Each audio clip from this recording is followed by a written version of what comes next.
Faders of the Lost Art.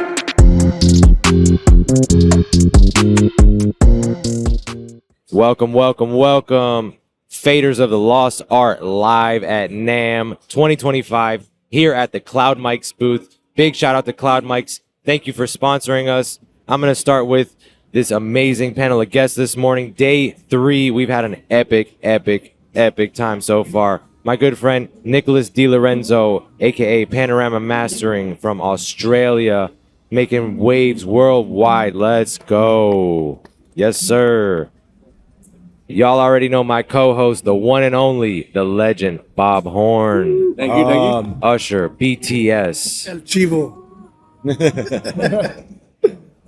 My man, Mixed It, Omar. Talk to us, Omar. Your favorite credits. My favorite credits gotta be Damage, Her. Word. Yeah, and what was the other one? Better Than I Imagined. Also Her. It's Robert Glasper featuring Her. Shout out. My boy Steve B, he's been doing it probably longer than most of y'all been in and out of diapers. Oh man, I am old. Listen, hey, and he don't paint his beard like some of y'all do. So take notes. Some of your favorite credits, Steve. Man, I've been blessed from Michael Jackson through Dre to 50 to Eminem. He's being he's being humble. So, the Chronic, yeah, you know what I'm saying? Been there, done there. Yeah. This boy's done a lot of work. Go look him up. Welcome, guys. I appreciate you for stopping by. Thanks for hanging out. NAMM 2025. How's it been so far? Exhausting. You could say that again, but right? Hey, this is our audio new year. Man, you gotta hang. You gotta be able to hang with the gang. You know what I'm saying? I did 23,000 steps yesterday. Very nice. Yeah, my computer said, "Are you okay? Are you stranded, sir? This isn't like you. Are you all right?" Did somebody steal your phone? That's about 9 miles, I believe. Yeah. Sounds about right. Yeah, this is my first day, so I'm getting warmed up. You hype. Yeah. There it Save is. the best for last. Yeah. What is your favorite thing you've seen so far at NAMM, Nick? For me, I reckon I got exciting over the Audioscape stuff. Audioscape, they always be dropping that exclusive shit. I like the GC audio. They have it's a preamp, but they have these like little Nintendo 64 style cartridges with Nice. 1073 preamp, swap it out, put an SSL 4K in there, swap it out, just Is that the put one with an the API. iodized metal look on the outside of it? I think so. Yeah, those are dope. It's Yeah, got yeah. and they're colorful little cartridges. Those are really cool. I've been checking them out for a little. Definitely some next level shit. So Any particular Audioscapes thing you saw that you like? It's stuff I'm being told about the Audioscape stuff that I'm really excited about. So I'm not gonna. it's the stuff coming out soon. Yeah. Nice. And big shout out to our boys Metric Halo and Make Believe. Oh yeah. They got some really cool new stuff coming That out. DB Verb. Did you listen to the DB Verb? Yeah, that That shit's thing is crazy. It's just simple. What It's is it? like so. David Bendeth, he's a rock producer. Shout out Kayla. He's got a reverb. It looks like 4 channels off of E series, and it's just like SPX 90, TC Electronics, M5000, or no TC Electronics Fireworks, and then a couple other units. But you hit the automation button, the right read button we used to push for the automation, and that switches different presets, and they're all from famous records. Oh, dope. But there's no parameters. It's just like, do you like it? If not, try another one. Turn it up. You got 4 you can mix and match. It's just simple and fun. And it's like, because why are we going to buy another reverb? We got like 500. Yeah. But this is just like, And I used I don't want to think about the decay and the pre-delay and the high frequency cut. Okay, that one. and you can blend them. And they sound good. Yeah, you can blend them. And that takes multiple reverbs because you know how we do like the shitty reverb, nice reverb, little blend. You know, so it's like, dude, all in one. I love it. Yeah, so that's a make believe plugin. Make believe. I'm gonna go check that out right is after this. Sick. Yeah, I love their stuff. I love Heck yeah. fun, simple things. Yeah. you know? Favorite new plugins. Man, I'm. What's my favorite new one? I don't use a lot of new shit, to Okay, be favorite honest. plugin, Bob put period. me onto the Slider Man a little while back. Okay. I love that thing. Slider Man. Audio Lounge Slider Man. It's a DBX 163, the old slider. I love that Yeah. thing, man. There's another simple one. It's just like, yes, that's nice. Yeah, That's yeah. cool. That's sick. I just got done working with Arturia with that J37 they did. Oh yeah. Which is, it's another, who needs another saturation plugin, right? And I was like, all right. I do. I was like, but hey, it's a great saturation plugin, but what it really is a great tape delay. Oh, nice. shit. And like I was like, all of a sudden, I'm like, oh, now you're my favorite tape delay. Like I was, it's like it caught me on a different hook. You know, I like that about it. We were talking yesterday about saturations. Like they're all like very individual and unique. Like the Decapitator, Right. versus the Green Screamer pedals. Yeah. Like Right. they're all so unique. They're different colors. You know? Yeah. So I don't know. I think they're all necessary. Like Yeah. It's you know, when you first start painting and you got that wooden palette thing, you might have like 10 or 12 colors, but like you see these real Picasso motherfuckers, that whole palette is like I just freaking pictured littered you in an artist with colors, smock with the wood. With the, right? And my little hat, my little thingy. And but you know, you see the real deal artists and their palette is like littered with thousands of colors and shades, and you know, and that I feel like is the equivalent of like a pro audio toolbox. You know, when you're just starting, you got these big broad colors, and then the you know, more in the game, the deeper in the game you get, you got these like thousands of colors that you can use, and you're like, why do you need so many saturations? Well, these are blends of colors. These are all kind of different shades of creme. Yeah, that nice thing about that J37 too, it does the second and third harmonic blend. So you know the J37 tape machine, right? So just having both of those little colors in one box is kind of Was cool. that MCI the real one back in the day? Yeah, the one from with the British the Beatles studio. What am I- Abbey Road. Abbey Road. Abbey Road. Oh, Yeah, that's I'm right. like, Yeah. one of the senior moment. Yo, speaking of Abbey Road, Abbey Road mastering from Waves, Oh, sleeper, bro. Yeah. It's or is it the big blue Abbey Road mastering console The from gray, Waves? the silver I one. haven't Or tried the it. blue? It's like baby blue, so I don't know. blue. Yeah. Anyways, Yeah, that one's yo, dope. for like I only have. I use one- it as a drum bus every once in a while. Really? Which I thought That's nice. It's kinda It is. fun. It Yeah. is kind of ticky and Yeah. punchy. It's Yeah, like punchy. transient. Yeah. It's a good lifter for like the end of a recording session, and you only have like a minute and a half to like quickly just throw something on there. It's like, oh, try this, and it'll literally just lift the whole mix, bring the vocals forward. It's like a what the fuck? it's a new one. It's been fairly around new. It's 2 or 3 years old. 2 or 3. Yeah. But it kind of like they didn't kind of like those guitar pedals. They didn't really do a huge marketing push behind it. They didn't really have a whole NAMM thing behind it. It It's just probably kind of sitting on my computer. It is. I just haven't- Absolutely, Yeah, I just 100%. haven't clicked It's in on your it. memory 100%. package, I'm sure. It's, you know, go to Waves at the very top in the A's, you know, Abbey Road, Okay. da da da da. It's like, you know, in the top 5 or whatever, Abbey Road mastering Nice. console or something. It's blue. It's got these red knobs. It is sick. Even just go through a couple of presets. Like I said, I found it when I had like literally 30 seconds to print a tracking mix that I had like an L1 and I just wasn't happy with it. So I was like, okay, how can I juice this up? I tried the BX Brainworks Master Desk. Right. And it was cool, but I was like, you know what? This one, you know, I just remembered it for some reason. I tried it and I was like, holy shit, this is fucking perfect. I It do fit, love yeah. I do love the filters on that Brainworks though. Those filters are the great. turbo compressor on that is my shit. Yeah. That's my shit too. Yeah. Yeah. Nice. And I like the width too that you can control the Yeah. different. Yeah, like. Do you guys ever use the Golf Loss stuff? Fuck yeah, dude. Man, Golf is yeah, sick. that- No, I'm not that- familiar. Yeah, man, it does like so it finds like the tones that are ringing and basically it's kind of like a little bit like a soothe, but Yep. not really like a soothe.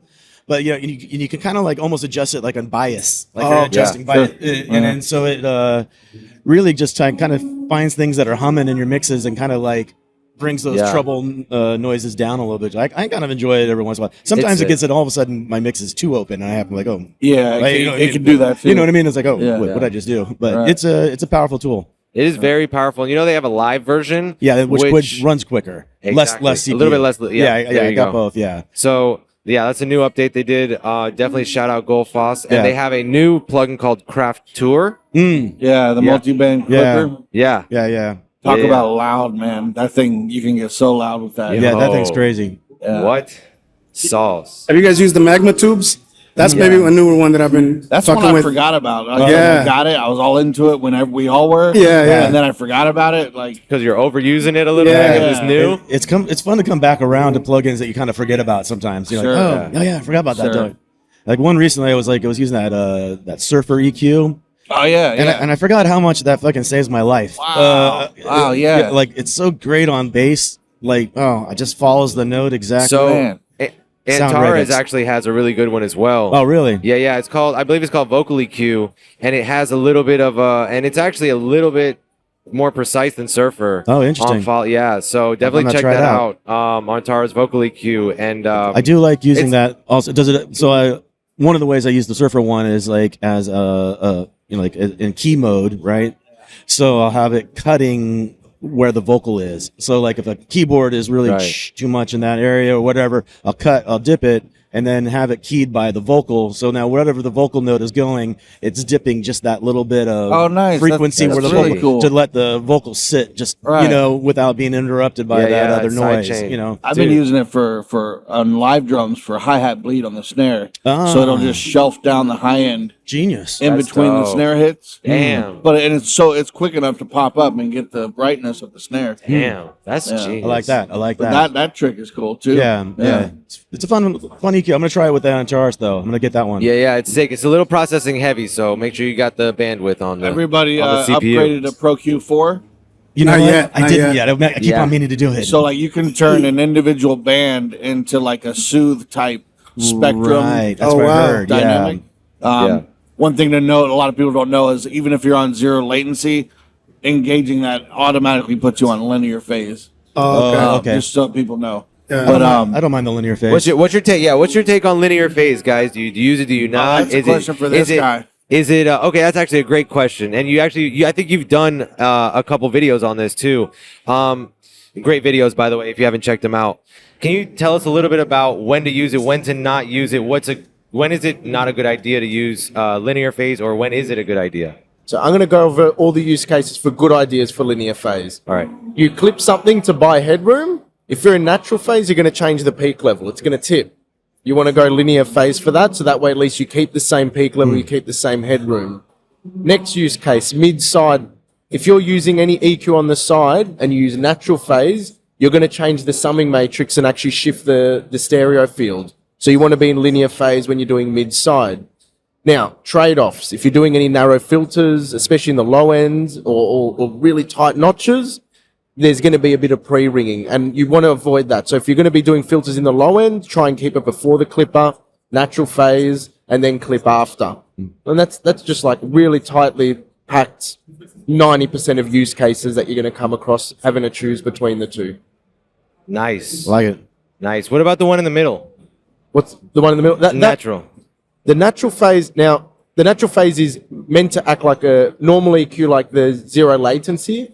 But then it's like a little bit of, it's like half of the pre-ringing. This is where I'm going to bite my tongue, because in the manual it says when and when it doesn't select between the in-between. So sometimes actually does shift back to linear. Yeah. Leans more one side or the other. Yeah, okay, that's exactly. freaking cool. Listen, I didn't know that, so thank you. And look at that. They're cheering for you. That was a pretty good Great explanation. answer. Yeah. Great answer. Good answer. Yes. I didn't even have to hit the. Looks like the Family Feud right there. Good answer. Good answer. Yeah. Hey, good Is it on the answer, board? Steve. Speaking of Steve, man, you worked with Nate Dogg I did. Yes. off rip. Man, can you tell me a little bit about his vocal chain, or like how do we get that sweet sauce that you got on him? All right. I'm gonna tell you something. The secret about Nate Dogg. Talk to me. His voice. His voice was the secret. So you're You saying could, he's a Nate you Dogg. could put Nate Dogg on this 421, on this RE20, on that H.e.r. SM7. You could put him on any, and he would have sounded like Nate Dogg. Wow. Right, and he knew what to do on every mic. So if it was this mic, he would have been right here, right, and he would have known how to really play with that mic. Right. You know, when he was on a good condenser, he knew to back up. You know, That's huge. and so, you know, when I was starting off with him in at Death Row, we were probably using more 87s, 67s, and 47s all on him Nice. back then. Yeah. But then when the Sony came around, everybody kind of like Jumped the on whole it. anybody was even as closely associated with Ray, all of a sudden Right. everybody's using that Sony, right? Right. So then we did switch over to that Sony, and most of the time it was always a 1073 style mic pre. Interestingly enough, when we started off, one of the things that we always would use back then was the DBX 160 because we had a lot of rappers coming through and so that the fast hard knee attack on that compressor. Which one? X A V? No, just the 160, the DBUX 160, the original, the original, the box, the V. Yeah. Oh wow. Yeah, not the X. Yeah, which is great for snares, but but Not for vocals. yeah, no, for rap vocals, it just catches those peaks, ducks them down, puts them right back, and it keeps everything nice and punchy. And so we did use that, but then later on we tended to go to like a tube tech style, where it was versatile for everybody, Gotcha. So His leads were they stacked? they were always stacked. Yeah, he would come in and do a one pass through, and then really kind of like do the feel of where he liked to lay it. Yeah. How many stacks? Just one? It was depending on the song, to be honest with you. With hooks were obviously hooks. They were Right, a of course. bunch. So Yep. he was kind of the hook master. Yeah, of course. So when he was doing verses, it tended to be like two to three stacks. Like one. Yeah, 2 to one 3 two. stacks per side. Yeah. No. Like one main, left, right. Okay. That's okay. like a lot of times like that. Simple would be stacks. Simple stacks. But the hooks were always bigger stacks. Nice. I got a question for the entire mixing group. Panning of backgrounds. Are you guys hard left, right guys? Are you 50-50 guys? Yes. Okay, so it depends on what song, if it's pop or if it's hip hop, and how many stacks we got, right? If we have room to fill it in and the harmonics are such, of course, I'm 170-30 or like 170-50, and of course, I try and keep something up the middle or 30-20. I try and spread it out To me, depending on the stacks. But if you got one pair, just hard left and right. Hard left, right. Okay. Yeah. To me, it's important what the lead vocal is doing during the hook. So if I got a lead vocal that's actually doing some stuff that I really need to, then I'm wide. Right. But if now the stacks are taking over as the melody, Right. then I fill it in. Right. Then I go so it's support. wide. Then the lead, quote unquote, lead one gets a little narrower. That lead stack goes in while the kind other, of make it one thick thing Yeah. as opposed to like a harmony. yeah. So For me, it's similar. It's like a sonic real estate thing. Depending on how much is going on in the song, if it's not a lot going on, I'll go wide. Sonic real estate. You know what I'm saying? Sonic real I like estate. it. I love that. Yeah. Bob, what are you doing? Because I love your back. Every time I hear your backgrounds, I feel like someone's trying to tear my head apart. And I'm like, I like this. I default to 100-100. Okay. And if I have multiple pairs of stuff, you know how people overproduce backgrounds and you got counter melodies. On one of them, I'll do. I have this preset on stage 1, which is a stereo winder. Yes. So then we're talking like 110, whatever that is. But like you guys, if a lead isn't covering a part, isn't doubling it, and it's really important lyrically, then I'll shoot like let's say it's 4 stacks, I'll take 2 and go right up to 0, right up the center, and then hard left, right on the other 2. So I'm kind of the same thing. I used to do what you're talking about, the kind of Yeah. fill it all out. Yeah. It really depends on the fan. harmonic content, right? Yeah, of it doesn't course. always sound good. But what I changed up was wherever my main instruments are, so if they're synths, piano, Rhodes, wherever that natural panning is, and you got to go by ear, not by the numbers, because Keyscape's Rhodes will be wider than Yes. another brand Rhodes. Even a Right. guitar. So the number doesn't matter. So, but wherever it's sitting, that I'll put the backgrounds right next to it. So, Outside of the instruments or inside? it just Or depends, depends on the vibe. Right. Right. Yeah. Yeah. But I like wide. I like freaking width. Yeah. So No diddy. No Diddy. I didn't say girth. So, favorite low end plugins? Favorite low end. What do you use on low end, Steve? Balance. Just to me, it's Nothing. I mean, there's no like Pultec sauce? no, just no real true go. As I said, that Surfer EQ earlier, Okay. someone I'm There you using go. I do like that just because what I used to do on like 808 type basses, I used to take like the R bass, and then I would program in the frequency of the note that it was on. So when the automated to follow the bass line. Dude, sick. Nice. And that way you never got a super amplification at the root. No, a lack. or on a fifth or something weird, Yeah. you know, because, you know, whatever one frequency you choose, it's going to real hum on that one frequency. Right. And so that's what I really love the Surfer That's EQ sick. is that I didn't have to go back and like, you know, do That's all sick. that programming. So. Yeah. What about you, Omar? I tend to use the saturation knob a lot on my 808s. I really love what it does to the harmonics The saturation knob on what? on the 808s. The little switch. Would you put it on keep low, off, or keep high? It just depends on the song. I You're fuck with talking it, like yeah. the one knob? Yeah. Okay, one knob The saturation. free Yeah, yeah, joint. Yeah, I love Hell that yeah. thing. I love it. Hell yeah. Whatever happened to Bittersweet? Yeah, I don't know. That plug-in disappeared. We used to use that thing all the time. It's huh? gone. Camel Crusher too. I can't Yeah. access I it. still on- have that. I know you're telling me. I tried it. It doesn't We have work some on my choices. It's in OS. the Patchworks, right? VST wrapper. Oh, right. Oh. But it just never make it work. And Yeah, me neither. like Me when neither, we're moving yeah. forward and, Yeah. you know things once things started getting louder, it was like it's over for Camel Crusher. I'll give you two. Low End Focus by Isotope. Oh, Oh yeah. yeah. Yeah. That lives on my stereo bus. And then New by Safari Pedals. Leslie Brathwaite put out. It's called Bull Submachine, and it's basically a low frequency generator. Yep. And it's really nice. It's So when you're doing low end focus on Isotope, where do you cut off your focus, and where do you cut it off? is it 110? I think. Okay, I go a little higher. I do. I know I've seen 110 a lot, but I think a it's lot stock, of there's yeah. two presets that they have. One is called Constant Sub something, and the other one right below it is Deep Clean. I go for those two a lot. Okay. So Hell yeah. I just go by ear, like, oh, that one's good, and don't look at the numbers. But Oh. yeah, I went through a phase. I actually still kind of do this where I'll scan it, you know, and see where the low end feels the best. Sometimes you want a little bit of that, even in low end focus, you want a little bit of that bottom of the snare to get cleaned up. Just where like the bottom of the snare meets the top of the kick or whatever, you know, that little upper 200 area. Sometimes I'll drag it all the way up to 200 or so. But it does default at 110 and kind of really good to clean up your sub. But it's like you'd be impressed on how much it tightens up. That, you know, that 100 to 200 is every song is different, right? Sometimes it's woofy, sometimes it's a lot of little, yeah. right? So it really does a good job at accentuating the clarity in that. I gotta try that because I don't even go past 80 usually. oh Yeah. Yeah. Personally. No, you'd be surprised because Yeah, I'm gonna have to try it, yeah. it's bypassing everything above that, Yeah, right? yeah, So it's like, yeah. okay, maybe clean up a little bit more for me, bud. Yeah. you know, It's good to use the delta mode on that. There you And then go. because then you can hear exactly what it's pushing and pulling.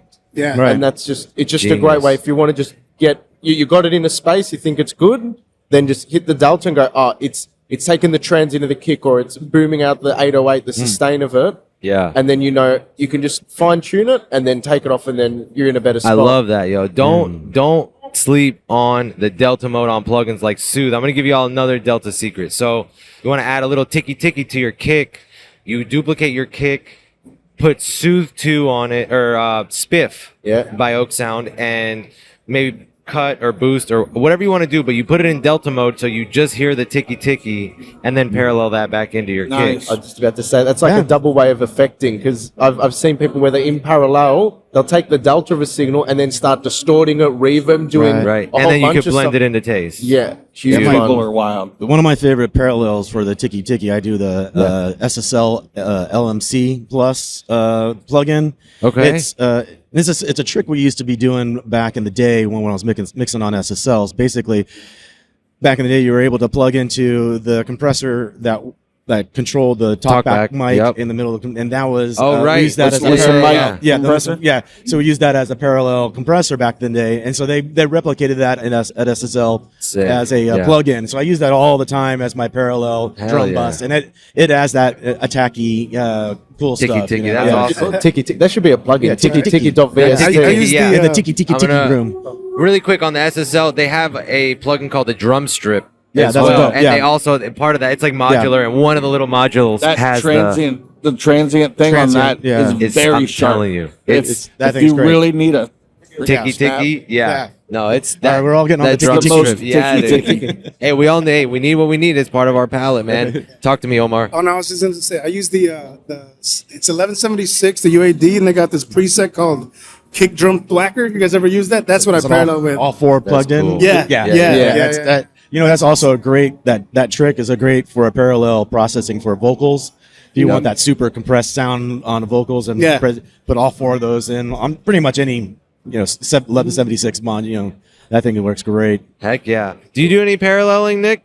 The most often time I do parallel is when there's super dynamics in a mix, like I'm talking out of this world. Right. I'll parallel that in, so it's compressing like 24 dB in the main section, but then it opens up completely in the softer ones. Right. Nice. And then it's just about dialing that in so that you don't hear that pump in the transition. As long as you get away with that, the rest of it's cool. You get this really nice. That's a sort good of question. So, smoothness. okay, I have a great question for you for mastering. Let's say I have like a movie style track where it starts off very, very quiet, like little like bells or tingly stuff that's like very, and then it raises into like timpanis and like this big epic, swell. Yeah. How would you, do you cut it or parallel? Like, talk to me. You're sort of at the mercy of the time on the actual track. So if you've got a long build up, you can be really cheeky with some automation. Like if you've got like a minute and a half, you can use a bit of parallel compression, a bit of volume automation and gain and feather into it. If it's very short, you're going to have a headache. Yeah. So the parallel compression, sometimes I'll run 2-3 different mastering chains, print them all, and then start A-Bing and trying to figure out how to actually cut it and put it together, because the transients in a timpani, the tone is much bigger than something delicate. So it's a whole different kettle of fish. There's no rules. That's what I like. That's what I wanted to hear. Is like, will you go there? Kind of deal. It's you know what? There's no cards that are left off the table. Like That's right. You have to do everything you possibly can to make it work. That's right. Because that's what clients deserve in this game. That's so right. There's no Doesn't doing it matter. easy. You don't necessarily need to know what goes in the sauce. Yeah. As long as it sounds good, as long as it tastes good. Omar and I were talking about that earlier. He was like, one of the biggest questions I get from young engineers is like, did I do that right? And I'm like, What's right? Did it sound good? Yeah. Right. And then if the answer is yes, you did it right. Was it wrong? Did it sound bad? Well, then you did it wrong. What about you, Bob? As far as what? Sorry. Favorite parallels? Oh, parallel. Man, there's a bunch. I do the old Pensado vocal parallel with this 1176 and the L1, The L1. for vocals, and sometimes I put a clariphonic after it. Ooh. So it'll give some air, but That's only on nice. that parallel, not on the. When I used to on the work with main. That's Pensado, we nice. also I used to be a Pensado's assistant for a while. No shit. And so he would also use the Dolby. In parallel, the Yeah. Dolby SR. They have the dopamine plugin now that for does that. that. Yeah, which Yes. is a really I still cool use trick. the doubler on the vocals that you showed me years ago. I still use that sometimes. Really? Yeah. Yeah. Parallel. I still use it all the time. But there's a lot of great parallels. The Distressor UAD, Yeah. I parallel drums with that. Safari You pedals. nuke it or? Crazy. Oh, yeah, of Okay. course. Crazy. Hell yeah. Because and then Safari pedals, they make a plugin called Time Machine. Okay. And it has these filters like 1960s, 70s. I leave those as open as they can be. It's like probably the 90s or whatever. But the compressor on that plugin is magical for Pello. Damn. It does this squash it's not pumpy like 1176 type squash. It's more like gluey and held onto. And so I love that plugin for Pello. That's awesome, dude. But I like to do weird stuff to my parallels, like saturate them, or like I said earlier, the clariphonic. Yeah. Even putting like some kind of time domain, like a chorus effect on them. Yeah. Just something to make them even more different than the dry signal. you know? Right.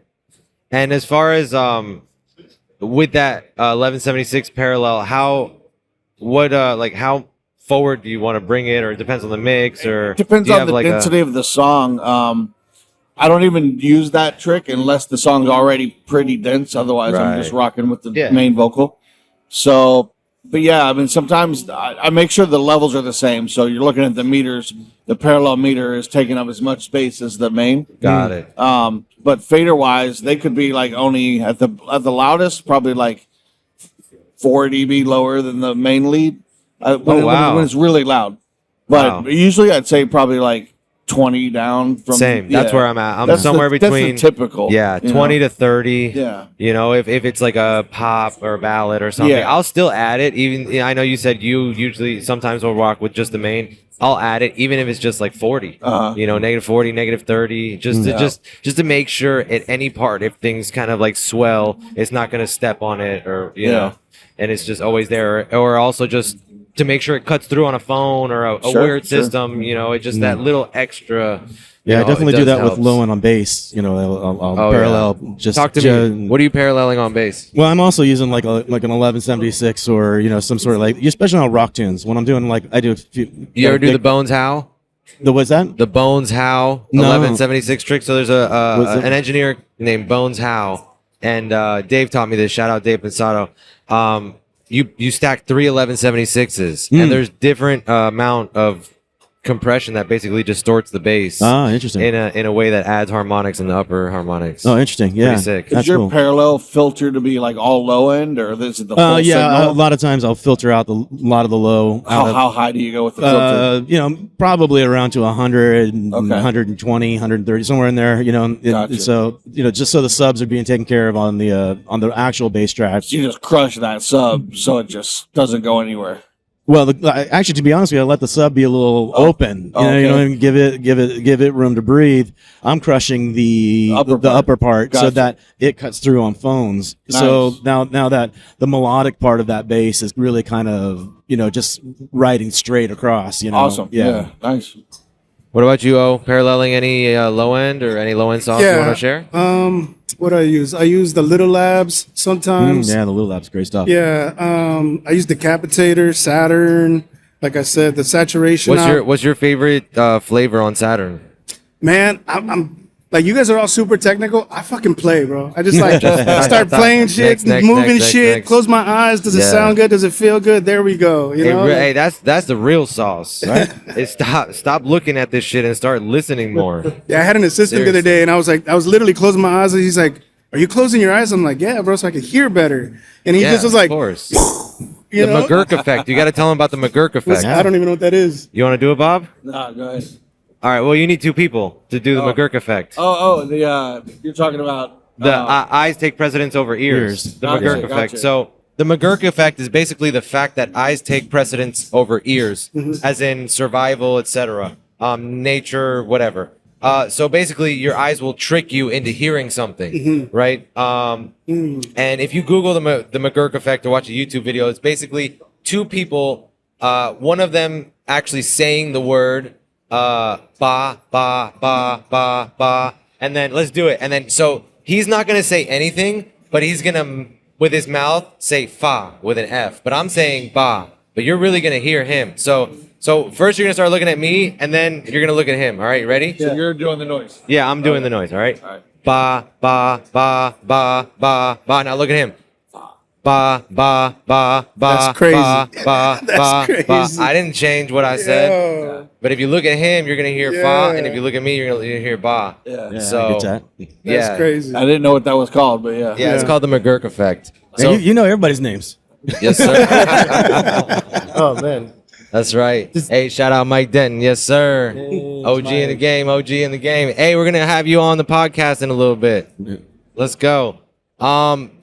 Let's start wrapping it up. But before we do that, something I haven't talked about too much. Any little sauce, tips, and tricks you do on your music bus? Because we always talk about vocals and bass, sure. But what are y'all doing on your music bus? I pretty much do. So when you say music, do you mean everything, drums, music? The whole the Everything summation. is not No, vocals? like everything melodic. Okay. Because, yeah, I have drums, bass, music, vocals. So It's like an instrumental. instrumental without bass Right. and without drums. Oh, okay. So I do Golfos on that. And might do EQ where I do a mid side and I pull the center of like 1K out for the just for the vocal to sit in. Nice. That kind of give you a tiny bit of width, but not much. And then the other thing I do is track spacer Yes. from the vocal. Yeah, Nice. from the vocal to your music bus or your melody So bus. it'll push like pianos out of the way and right. stuff out of the And way. just for that time And being. sometimes I do that full left right. Other times I'll do a mid side mode and find a sweet spot. Just depends on what the instrumentation is. You send from your your vocal aux, or you send it from your lead? From the specific leads. Right. Yeah. Right. Yeah. Same. Pre-fader. Dope. Pre-fader. Yeah. I haven't been. I'm gonna try that. What about you guys? I am one of those lazy people that do an all music bus, just Yep. so I can do mute music and do my acapellas. Right. Right. But on that bus, I do like usually some sort of Carvey EQ, like the Q3 or whatever. Okay. Yeah. Filtering out a little bit of maybe the 10 and 15. I don't really go much above 10 or 15 like hertz. Okay. Just trying to get a little bit of that rumble out sometimes, and then. I really love is just putting a tad bit of limiting on it, and so I use the ML4000, the Mic DSP. Nice. Shout out Mic DSP. Yeah, so I use that a lot. Just having that little bit of control of the limiting there, I enjoy that. It's usually that one or the Limitless, the DMG one. Limitless is my shit. Yeah, dude. so like one of those two are usually living on my music bus to kind of just keep it I on put control. Limitless on my master. Yeah, I love it on the master okay. too. Yeah, yeah, it's too. fantastic on the but master. hey, I love when I hear that, like, oh, on my music bus, or like God Particle on my drum bus. So it's like, whoa, okay. Well, Yeah. I mean, I wouldn't have, but shit, why not? Yeah. What about you, O? A couple things. Shout out to DJ Quick. He put me onto the Studer. Yes. So I always I just love how it sounds on the music. So I always put that on there. And The UAD. yeah, the UAD, UAD. that's true. Yeah, Oh, yeah, yeah, yeah. yeah, That's exactly. dope. The, Yeah. the Studer on that, Yeah. and then Quick Sears are fucking amazing. yeah, bro. He's Yeah. He's the reason I became an engineer. Yeah, oh, Scratch great. Magazine. Yeah. I was like, Great. oh, dude, this sounds fucking cool. Right. Man. Yeah, he was a gangster that made nerd shit cool. Right? yeah. He and Dre are such students of audio. Yeah, they were yeah. just. And he's a kid in the studio, man. know, I you love love it. it. I It's know. like I always love I working with never that guy. want to lose that feeling Yeah. right there. Totally. Yeah. What about you, Nick? Any special sauce to make lush things more lush, or any sort of like harmonic sauce you want to give us? This is one I showed Bob back in 22. This is with Dine 1 by Leap Wing. Nice. So you set up all your parallels and your crossovers, but then you drop them down. Okay? And let's say you want a bit more upper mid.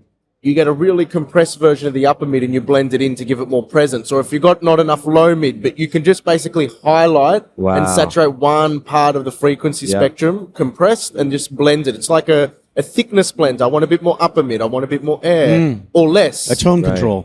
But for the But thickness. like a parallel. It's like a multi-band Parallel for the thick. I like it. That's sick, dude. Yeah. Yo, shout out Leap Wing, shout out Robin Roymers. We just saw him walking walked around past, yeah. Abbey Road Institute, the whole nine. Big shout out to them. Awesome, great friends. Man, guys, what a great time. Amazing time here in NAMM 2025, live at the Cloud Mike's booth. You guys just heard it from some of the most legendary folks themselves. The sauce is yours. Catch y'all next time. Don't forget to share, comment, like, and subscribe. And see you next time on Faders of the Lost Art.